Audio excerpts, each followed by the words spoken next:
Eu quero compartilhar com vocês nessa tarde exatamente sobre esse tema: atitudes que transformam realidades. Vivemos tempos em que, na verdade, as realidades são completamente adversas àquilo que nós gostaríamos realmente de estar vivendo.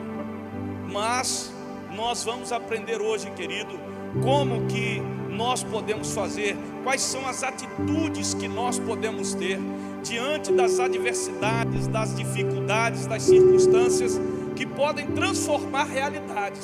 Então, se a sua realidade na sua casa, na sua família, na sua cidade, na sua vida, sabe, aquela realidade difícil, que traz transtorno, que está difícil, pastor, é algo muito difícil que está acontecendo. Eu quero dizer uma coisa: você vai aprender hoje, querido, a ter atitudes que vão transformar essa realidade que você está vivendo, em nome de Jesus.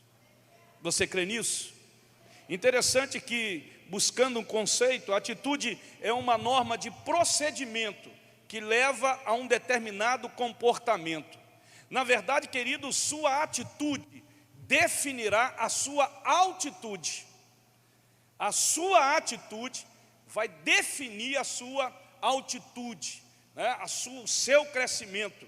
John Maxwell, ele diz: a vida é 10% do que acontece comigo e 90% de como eu reajo a isso. Então, na verdade, tudo está na forma como nós reagimos, as atitudes que tomamos diante das adversidades, dificuldades e realidades que se apresentam diante de nós. E nós estamos vivendo uma realidade a nível Brasil e mundo já faz um ano, vai para um ano e meio já, e estamos vivendo diante de uma realidade. E atitudes são tomadas para que a gente possa ver essa realidade transformada. E eu quero trazer isso para o contexto da sua vida pessoal, da sua casa, do seu casamento, da sua família, da nossa igreja, da nossa cidade, para a glória de Deus. É o que nós aprendemos. E o texto que eu vou ler, esse texto aqui com vocês. O texto está baseado na história que está registrada lá em Juízes, capítulo 6. Eu não vou ler o texto todo, depois você pode ler em casa, ver o contexto do texto. Eu vou ler apenas um versículo do texto que diz assim, em Juízes 6,16 diz assim: eu estarei com você, respondeu o Senhor, e você derrotará todos os midianitas como se fossem um só homem. Então Deus promete o seguinte: eu estarei com você e você irá derrotar todos os inimigos que se levantam contra você. Aleluia! Se você tem certeza que Deus está com você, querido, então você vai enxergar isso, você vai viver isso, você vai ver as suas atitudes, elas vão transformar realidades. E eu quero trazer o contexto histórico aqui, só para vocês entenderem o que aconteceu ali diante dos midianitas contra Israel. O que nós vemos ali é que os israelitas, eles sofriam há 7 anos nas mãos do inimigo. Preste atenção, o povo de Deus sofria há 7 anos nas mãos do inimigo. E muitas vezes é exatamente assim: Deus permite que coisas aconteçam conosco, exatamente para que nós possamos reagir e tomar atitudes que possam mudar a realidade. Os midianitas eram inimigos. Eu quero perguntar a você: qual é o seu maior inimigo hoje? Ou quais são os seus maiores inimigos hoje? E eu quero dizer para você e profetizar: você pode derrotar todos eles em nome do Senhor Jesus. Amém? E eu já vou deixar claro para você: o seu inimigo jamais será o seu próximo.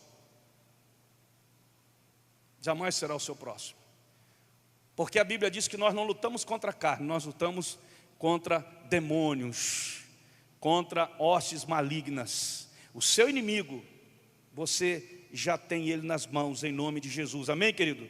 E a história diz lá que a oposição crescia a cada tempo.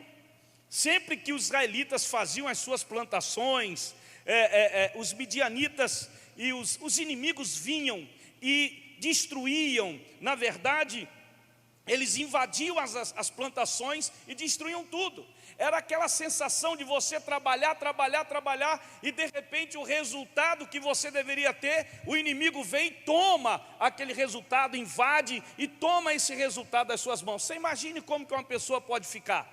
Tem gente que pensa assim: ah, pastor, olha, eu trabalho, eu faço e nada acontece. Eu quero te dizer uma coisa: talvez você esteja tomando atitudes erradas, e nessa tarde você vai aprender a tomar as atitudes certas, para que quando você plantar, querido, o inimigo não venha tirar daquilo que você plantou, em nome de Jesus, amém? O inimigo tinha uma maneira específica de agir. Diga, o inimigo, ele tem uma maneira específica de agir. Ou seja, na verdade, deixa eu te dizer uma coisa: as oposições dos inimigos de Satanás, elas são personalizadas, previsíveis e frequentes. O diabo é teimoso, irmão. Deixa eu te falar uma coisa aqui: o diabo, ele trabalha sempre com a mesma ferramenta. É previsível, você sabe como ele vai agir, você sabe aonde ele vai tocar, você sabe quando ele vai chegar, você sabe quando ele vai fazer a coisa, você sabe. Sei, pastor, sabe. O inimigo é assim, ele é previsível, o diabo é previsível. Ele personaliza a sua maneira de agir, e você sabe. E pastor, por que muitas vezes a gente cai? Porque você não está vigiando, querido. Não é porque você não sabe, é porque você não está vigiando. E na hora que você estiver vigiando, duvido que o diabo vai conseguir fazer alguma coisa contra a tua vida. Duvido, irmão, em nome de Jesus, amém? Bill Johnson, ele diz: quando oramos, venha o teu reino, o mundo do Senhor colide com o mundo das trevas, e o mundo de Deus sempre vence. Diga, o mundo de Deus sempre vence. Nossa batalha é sempre uma batalha por domínio. É um conflito de reinos. É o reino das trevas e o reino da luz. Você está aqui no reino da luz. Diga, eu estou no reino da luz, amém? E aqui está o reino das trevas. Esses dois reinos, todos os dias, eles lutam entre si. O reino das trevas para tentar destruir o reino da luz. Só que nós sabemos que o reino das trevas já está vencido em nome de Jesus. A Bíblia diz, eu comecei o texto dizendo, em Juízes 6,16, que Deus estando com você, nenhum inimigo vai derrotar você, aleluia. E o que aconteceu naquela época? Como toda vez que eles plantavam, que eles trabalhavam, e no final do ano o inimigo vinha e tomava, invadia na sua plantação, eles ficaram com medo. O povo de Israel, ele se amedrontou. O medo se instalou no coração do povo de Israel. O medo, querido, destrói as pessoas, paralisa as pessoas, engessa as pessoas. As pessoas não sabem agir quando elas estão com medo. E foi exatamente isso que aconteceu. Os inimigos dominaram Israel, não porque Deus não estava com eles, mas porque eles estavam com medo. Na verdade, eles não acreditavam, eles não confiaram em Deus. E uma das consequências foi uma vida fora do destino de Deus. O que Deus planejou para o povo de Israel não estava acontecendo, porque o povo de Israel ali estava com medo, estava se entregando ao inimigo, estava se rendendo ao inimigo. Diga, em nome de Jesus, jamais vou me render ao inimigo. Amém, querido? Se renda ao Senhor, mas não se renda às suas emoções, aos seus inimigos. Não se renda a você, se renda a Deus, porque Deus vai te levantar e vai te abençoar em nome de Jesus. E o que eles fizeram, pastor, que mudou a situação deles? Eles fizeram o seguinte: o arrependimento foi um fator fundamental para a libertação deles. Eles se arrependeram. O povo de Deus se arrependeu. Se arrependeu, pastor, como? Porque muitas vezes a pessoa diz assim: eu estou arrependido, pastor. Mas na prática, o que você fez para se arrepender? Porque uma coisa é você dizer, eu estou arrependido, então faça alguma coisa para demonstrar esse arrependimento. E o que o povo de Deus fez ali? A prática do arrependimento foi a destruição dos altares idólatras. Eles destruíram todos os altares. Israel, irmão, interessante, né? O povo de Deus, mesmo sendo o povo de Deus que cultuava a Deus, mas tinha outros altares. Tem muito crente que cultua Deus, mas cultua outros deuses. Então, querido, deixa eu dizer uma coisa aqui, trazendo para o nosso contexto aqui. Tem altar na tua vida que precisa ser destruído. Em nome de Jesus, tome essa atitude hoje. O inimigo está vencendo porque tem altar na tua vida que você precisa destruir para a glória de Deus. Amém? E qual é a chave para o problema, pastor? Para a solução do problema. Olha o que eles fizeram. Diz a Bíblia que quando Gideão viu que era o anjo do Senhor, exclamou: ah, Senhor soberano, viu o anjo do Senhor face a face. Disse-lhe, porém, o Senhor: Pai seja com você, não tenha medo, você não vai morrer. Diga para o teu irmão que está do teu lado: não tenha medo, você não irá morrer. Amém? Aleluia. Deus te protege, Deus te cobre quando você toma as atitudes certas. Quando nós vemos o Senhor, nós vemos a solução. Tudo depende da forma como você vê o Senhor. Eu falava aqui na reunião da família na terça-feira, que muitas vezes as pessoas estão focando no problema e não na solução. Quando você foca na solução, você busca em Deus, porque Deus tem a solução para os seus problemas. Aleluia! Louvado seja Deus. Então, olhando para esse contexto dessa história em Juízes capítulo 6, nós podemos aprender algumas atitudes que são fundamentais para que a gente possa transformar realidades como aconteceu com eles. Qual é a primeira atitude, pastor? Diga comigo: lute com coragem. Diga: lute com coragem. Amém? Ou seja, lute com ousadia. A Bíblia diz lá, o texto de Juízes 7:3: anuncie, pois, ao povo que todo aquele que estiver tremendo, tímidos e medrosos, de medo, poderá ir embora do monte Gileade. Então 22.000 homens partiram e ficaram apenas 10.000. Ou seja, 22.000 vidas se perderam por causa do medo. Por causa do medo. Só 10.000 ficaram.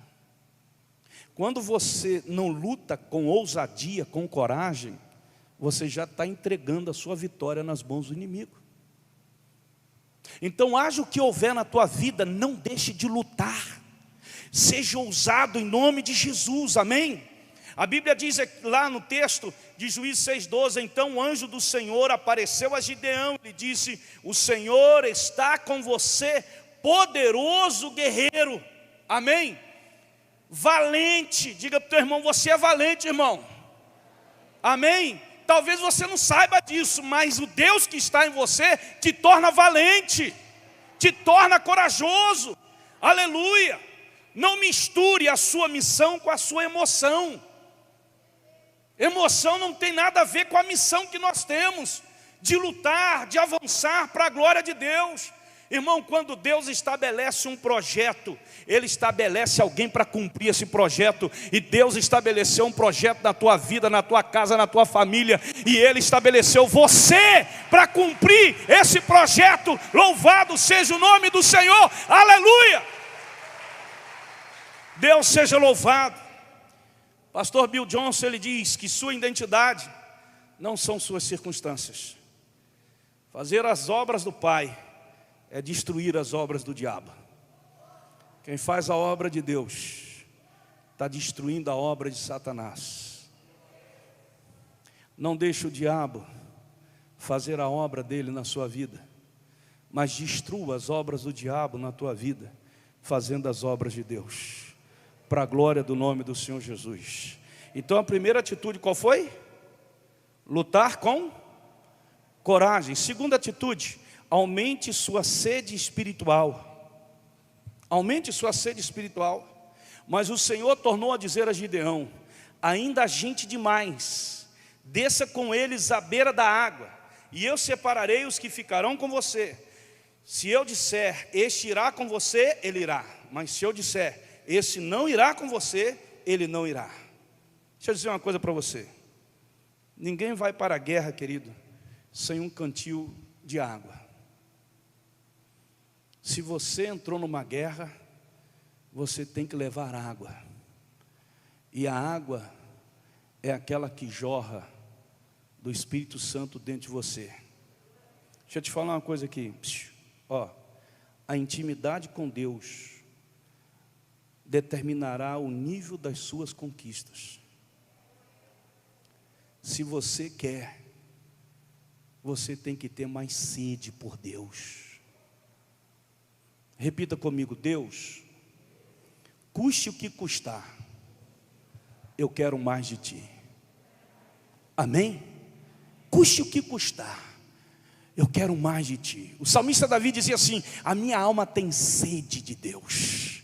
Louvado seja o nome do Senhor. O salmista Davi declarava isso como algo que ele precisava, aquela sede que ele tinha de estar mais perto de Deus, buscar mais a Deus. E em tempo de realidade adversa, nós temos que buscar mais ainda. Ontem o pastor Marcos Júnior estava ministrando ontem aqui sobre intimidade com Deus. O que uma intimidade com Deus determina na vida de uma pessoa? O que isso acontece?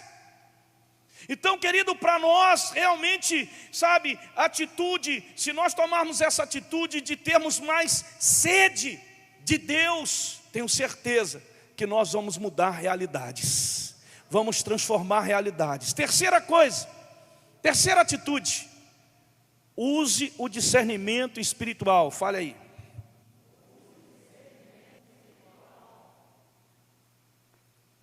Diz o texto: chegando pois Gideão, eis que estava contando um homem ao seu companheiro um sonho. Olha só, ele chegou e ele viu um homem contando um sonho para o seu companheiro.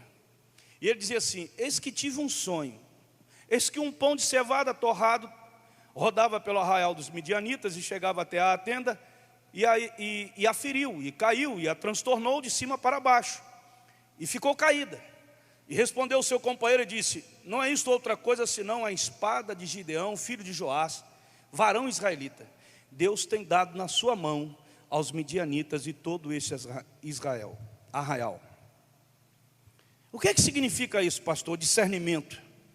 Discernimento significa estabelecer convincentemente a diferença entre pessoas, situações e espíritos. O que vem de Deus, o que vem do diabo e o que vem de nós mesmos. Você tem que aprender a discernir. Essa atitude é fundamental. Use o discernimento espiritual para você saber de onde que está vindo aquilo contra a tua vida. Se é de si mesmo, se é do inimigo, ou se é Deus que está trazendo aquilo para provar você. Tem gente que tem medo de ser enganada até pela própria família, mas não teme ser enganado pelo diabo. E olha que nos dias de hoje tem muita gente sendo enganada pelo diabo. Muita gente, infelizmente. Sua família pode lhe tirar algo, o diabo pode destruir você. A sua família pode tirar algo de você, mas ela não destrói você. Mas o diabo pode destruir você. Você está entendendo isso? Quem está entendendo isso? Levante a mão assim. Deixa eu te falar uma coisa. Quem não ora, fica limitado a um mundo só. Existem dois mundos. Um mundo que nós vemos e um mundo que nós não vemos, que é o mundo espiritual. E você precisa saber discernir quando as coisas são desse mundo e quando as coisas são do outro mundo. E para isso você precisa ter intimidade com Deus, você precisa orar, você precisa buscar a Deus. A quarta atitude, para nós transformarmos as realidades, dependa completamente de Deus. Diga. Fale para o teu irmão que está do teu lado: irmão, tem que depender completamente de Deus. Fale de novo para ele: dependa completamente de Deus. Tem gente que tem medo de falar isso, tem medo de dizer: não, pastor, mas a gente precisa fazer a nossa parte. É verdade, mas chega uma hora que você tem que depender completamente dele, não tem para onde correr. É ele ou ele. Amém? Você está entendendo isso, querido? Amém? Os médicos hoje no Brasil todo, no mundo todo, estão entendendo isso. Agora só Deus. Ele está nas mãos de Deus, depende totalmente dele. Gideão, o juiz diz assim: Gideão e os 100 homens que o acompanhavam chegaram aos postos avançados do acampamento pouco depois da meia-noite. Assim que foram trocadas as sentinelas, trocaram as suas trombetas e quebraram os jarros que tinham nas mãos. Meu Deus do céu. Diga assim: nós somos barros. Diga: somos barros. Diga: somos barros. Querido, diga de novo: nós somos barros. E quem é o oleiro? Quem é o oleiro? Quem é o oleiro, irmão? É Deus. Então a tua vida está nas mãos dele. Você é barro. Nós temos que reconhecer, querido, a nossa dependência completa de Deus. Temos então essa atitude, dependermos. Senhor, nós somos limitados, eu tenho dificuldade, eu tenho limitação, eu preciso de Ti. Você precisa ser humilde, você precisa se quebrantar diante de Deus, você precisa reconhecer a sua natureza falha, você tem que se jogar nas mãos de Deus, você tem que se quebrantar, você precisa ser humilde. Todos nós precisamos ter esse tipo de atitude. A Bíblia diz em Tiago 4,7: portanto, submetam-se a Deus, resistam ao diabo e ele fugirá de vós. Sejam humildes, se quebrantem diante da palavra do Senhor, da presença de Deus. Irmãos, deixa eu dizer uma coisa. Veja essa afirmação. Deixa a síndrome de tentar ocupar o lugar de Deus na sua vida. Esse foi o motivo que Deus expulsou Lúcifer do céu. Ele quis tomar o lugar de Deus no céu. Tem gente que quer tomar o lugar de Deus na sua vida. Deixa Deus agir. Fala assim: deixa Deus agir. Fale para a pessoa: deixa Deus agir. Amém? Chris Valentin diz assim: a verdadeira graça de Deus humilha um homem sem degradá-lo e o exalta sem vaidade. A verdadeira graça de Deus humilha um homem sem degradá-lo e o exalta sem vaidade. Amém? Então, a quarta atitude que você tem que tomar é depender completamente de Deus. A quinta atitude, para nós vermos essa realidade transformada que a gente quer ver: use sua autoridade espiritual. Isso aqui é muito interessante, irmão. Olha só o que diz o texto. As 3 companhias tocaram as trombetas e despedaçaram os jarros. Empunhando as tochas com a mão esquerda e as trombetas com a direita, gritaram: a espada pelo Senhor e por Gideão. O que é a autoridade, irmão? A autoridade espiritual evidencia quem nós representamos. A quem que você representa? Deus te deu autoridade espiritual para declarar, para profetizar, para tomar atitudes que vão mudar, que vão transformar realidades.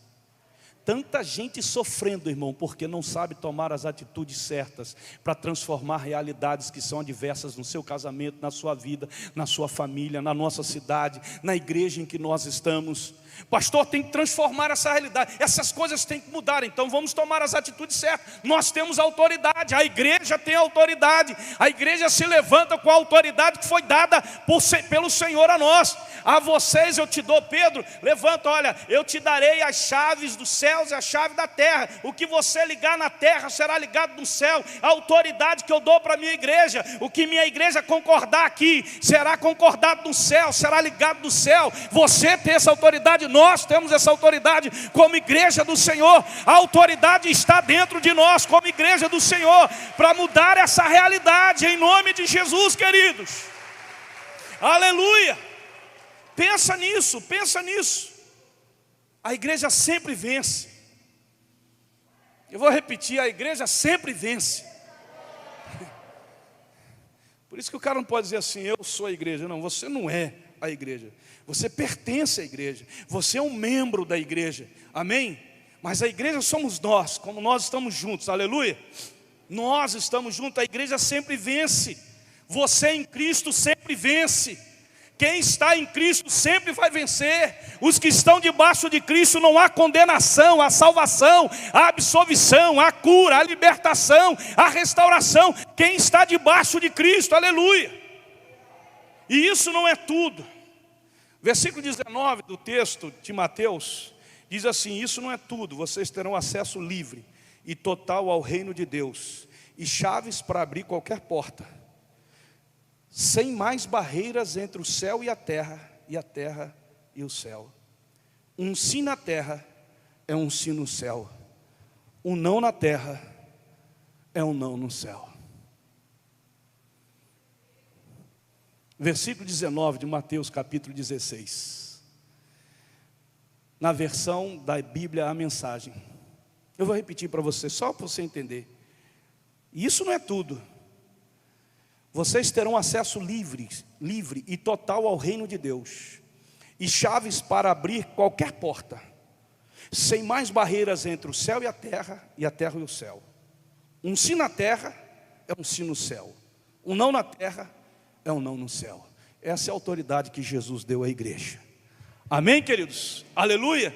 A cobertura espiritual é o que diferencia os guerreiros legítimos dos mercenários, daqueles que são exploradores, daqueles que usam a fé para tirarem proveito delas, daqueles que buscam somente seus próprios interesses. Eu sou crente, pastor, mas eu só penso em você.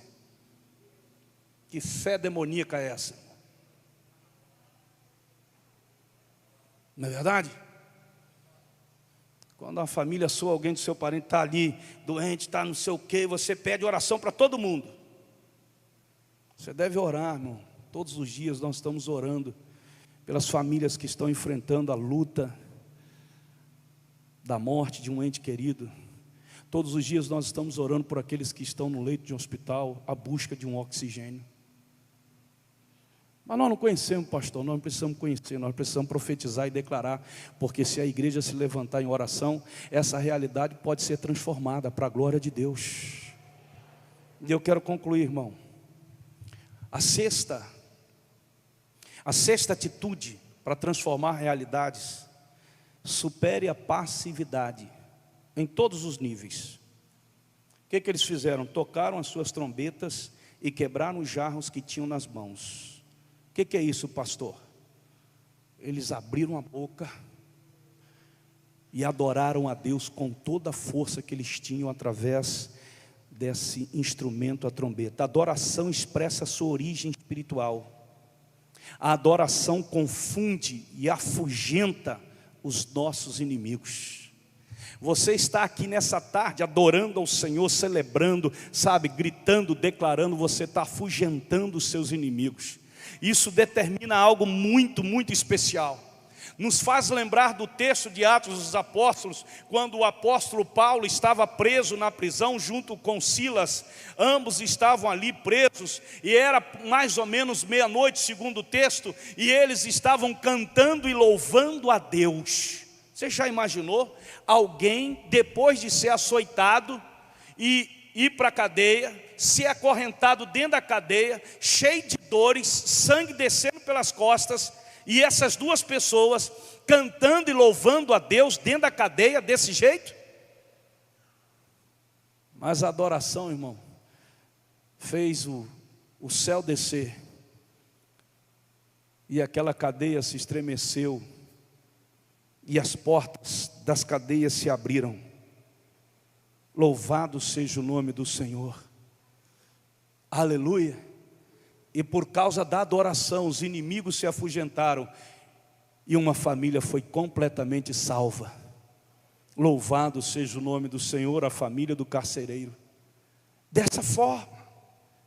Então, qual é a atitude, pastor? A atitude é superar a passividade, sabe? Não ficar, sabe, na retaguarda, não ficar ali passivo diante das coisas que estão acontecendo. Não, é você ir para cima, é você ser ativo, é você buscar, é você ir para cima em nome de Jesus, para a glória de Deus. O crente não pode ser passivo, o crente tem que ser ativo, o crente tem que ir para cima, o crente tem que avançar. Mas eu posso morrer, você não vai morrer porque Cristo está contigo. E se você morrer, querido, você vai para a casa do Pai Celestial. Louvado seja o nome do Senhor, aleluia.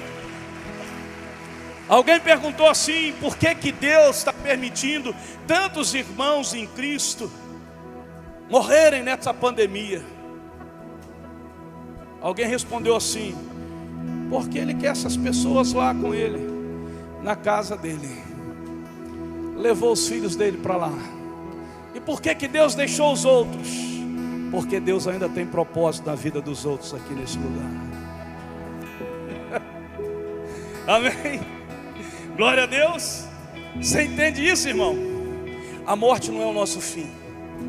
A morte é o nosso começo de uma eternidade ao lado do Pai, na casa do Pai. Bendito seja o nome do Senhor. Não temas, aleluia. Não temas. Com essas atitudes, queridos, nós vamos transformar realidades. Mas precisamos ter essas atitudes para a glória de Deus. Assim aconteceu com Gideão e os 300 soldados que ficaram com ele. De 32 mil, ele só ficou com 300. Mas com essas atitudes, eles conseguiram vencer e transformar aquela realidade de escravidão, de medo, de angústia, sabe, de tanta coisa que estava acontecendo. Transformaram aquela realidade e agora a vitória estava estabelecida, a bênção estava estabelecida, um novo tempo começava para o povo de Israel. Eu quero profetizar que um novo tempo chegará para o povo de Deus aqui no Brasil, aqui em Vila Velha, para a nossa igreja, em nome do Senhor Jesus. Aleluia, irmãos. Creia nisso, creia nisso. Fique em pé, por favor, em nome de Jesus.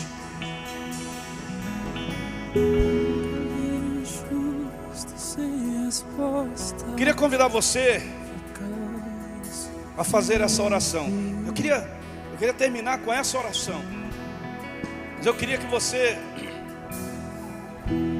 fizesse essa oração junto comigo. Eu vou falar e vocês vão repetir, trazendo no seu coração. Senhor, tira um pouquinho só um pouquinho para fazer essa oração. Diga: Senhor, a partir de hoje serei um dos seus combatentes espirituais. Rompe com toda atitude pessimista, procrastinadora e superficial. Em ti me desvencilho do medo e de todas as atitudes destrutivas. Vamos, igreja. Lutarei as batalhas do reino, perdão pelos meus pecados e passividade espiritual.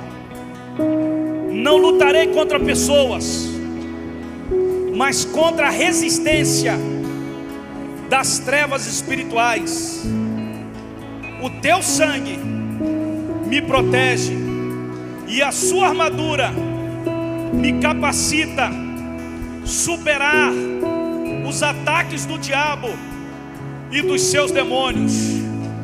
Creio que o Espírito Santo me revelará quais são os meus reais inimigos, e com atitude de quebrantamento a Deus e a autoridade do nome de Jesus Cristo de Nazaré, irei enfrentá-los e vencê-los. Reconheço que fui feito para reinar em vida, e todas as estratégias do diabo estão sendo aniquiladas a partir desse tempo. Creio em um novo tempo instalado na minha vida, onde tocarei nas promessas de Deus, que resultará em consagração, multiplicação, unção e conquistas, que inclui os meus familiares, filhos espirituais e a igreja. O ano da honra será um ano de crescimento, de frutificação, de conquistas inéditas. A partir de hoje, me moverei pela influência do Espírito Santo, por meio da sua presença, poder e transformação. minhas atitudes farão parte do fruto do Espírito. Faço essa declaração de fé, em nome de Jesus Cristo de Nazaré. Amém.